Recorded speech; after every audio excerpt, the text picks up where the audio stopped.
Hello. சொல்லுங்க. பவுன்ராஜ் அவங்களா நீங்க? ஆமாங்க. பாண்டியன் ஆஃபீஸ்ல இருந்து கால் பண்றோம்ண்ணா. சொல்லுங்க. ஆனா நம்ம இது உறுப்பினர் கார்டு போட்டுட்டு இருக்காங்க. உங்களுக்கு சிங்கிள் ஓட்டுன்னு வருது எங்களுது இங்க. ஆமாங்க. ஓகேண்ணா, இது ஒரு ஓடிபி நீங்க பார்த்து சொல்லணும். நாங்க இங்க ஆன்லைன்ல ரெஜிஸ்டர் பண்ணிட்டு இருக்கோம். எதுக்குங்க உறுப்பினர் கார்டு? இது நான் நாளைக்கு பொருள் தராங்கல்ல, அதுக்கு அந்த கார்டு வச்சிருக்கவங்களுக்கு அப்படி டக்குன்னு கொடுத்துட்டு அடுத்து போயிடும். அந்த டைம் அப்போ உங்களுக்கு ஆதார் கேட்கறதோ லைக் இந்த ரேஷன் கார்டு காமிங்கெல்லாம் சொல்ல மாட்டாங்க. எந்த பொருளுக்குங்க? இப்போ எலெக்ஷன் வரப்போகுது 6 மாசத்துல. ஆமாங்க. அதுக்காக இப்பயே கார்டு போட்டு கொடுத்துருவோம். நடுவில் வரும்போது அந்த கார்டு வாங்கிக்கிறது கிஃப்ட்டுக்கலாம் வந்து இதுக்காக. புரியலைங்க. கிஃப்ட் வரும்லண்ணா. எலெக்ஷனுக்கு குடுக்கற பொருளுக்குங்களா? ஆமாண்ணா. அதுக்கு கார்டு எதுக்குங்க? ஓடிபி எதுக்குங்க?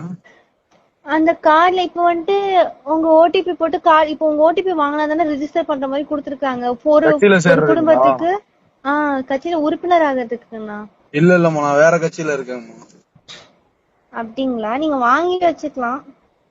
நான் வேற கட்சியில இருக்கேங்கம்மா. சரி ஓகேங்கண்ணா. சரிங்க.